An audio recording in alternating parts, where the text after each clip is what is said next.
পটুয়াখালীতে মাশাআল্লাহ নাই। বিপদ আসলে আল্লাহরে ডাকে, বিপদ নাই আল্লাহও নাই।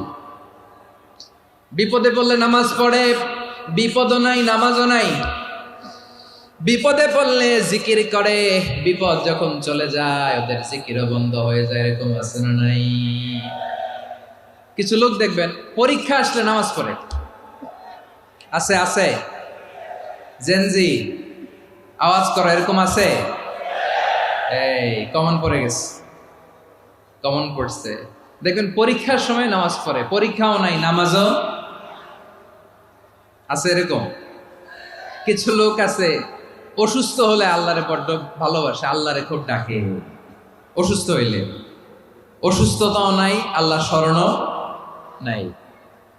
দেখবেন কিছু লোক নির্বাচন আসলে খুব আল্লাহ হয়ে যায়।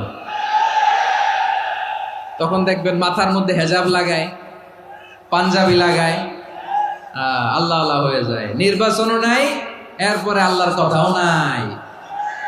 আছে না নাই? না, এরকম হওয়া যাবে না। সব সময় আমরা আল্লাহরে ডাকবো, বিপদে আপদে সব সময় ভরসা রাখবো আমরা একজনের উপর। আওয়াজ করে বলেন, তিনি কে? এ কথায় আল্লাহ তাআলা আমাদের চোখে আঙ্গুল দিয়ে জানিয়ে দিলেন, ফাইদা রাকিবু ফিল ফুলকি দা'আউল্লাহা মুখলিসিনা লাহুদ্দিন ফালাম্মা নাজ্জাহুম ইলাল বাররি ইযা হুম ইউশরিকুন। আল্লাহ বলে, একদল লোক আছে, তারা যখন নৌযানে চড়ে, জলযানে চড়ে, সাগরের মধ্যে যখন জাহাজে চড়ে, লঞ্চে চড়ে, তারা যখন তুফানের সম্মুখীন হয় তখন তারা আল্লাহরে বড্ড বেশি ডাকে, একান্ত ভাবে ডাকে, বিশুদ্ধ চিত্তে ডাকে।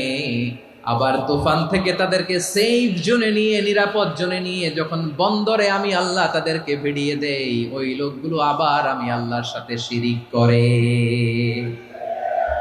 এরকম আছে না নাই? জাহাজে উঠছে, সাগরের মাঝখানে তুফান, ওই সময় দেখবেন আল্লাহ কারে কয়।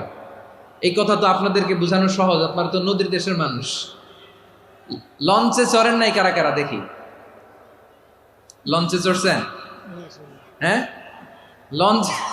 লঞ্চে চড়ে নাই এরকম একজন